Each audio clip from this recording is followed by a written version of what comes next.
సుబ్రహ్మణ్య షష్ఠి November 26వ తేదీ ఉంటుంది కనుక ఆ రోజు నుండి సుబ్రహ్మణ్య షష్ఠి మార్గశీర్ష మాసములు వస్తుంది. మన ఆంగ్ల తేదీ ప్రకారము నవంబర్ 26వ తేదీ నుండి శుక్రమూఢమి ఆరంభమై వరుసగా డిసెంబర్లో అంటే మార్గశీర్ష మాసం మొత్తము, పుష్యమాసము ఎట్లాగూ మనకు సంబంధించినటువంటి సంక్రాంతి పర్వదినం ఉత్తరాయణ పుణ్యకాలం ఉంటుంది, శూన్యమాసమే. ఇక మాఘమాసము అందరికీ ప్రధానంగా దృష్టి ఉంటుంది. మాఘమాసములో వసంత పంచమి విశేష రోజులు ఉంటాయి. ఈ సంవత్సరం 2026 మాఘమాసములో కూడా మూఢముంటుంది. అది ఎప్పుడు?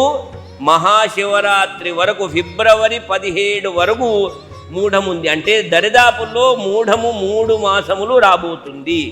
మాఘమాసము వరకు చివరిగా ఫిబ్రవరి 17వ తేదీ వరకు శుక్రమూఢమి ఉన్నందున ఈ 3 మాసములు మంచి రోజులు లేవు. ఎప్పుడు?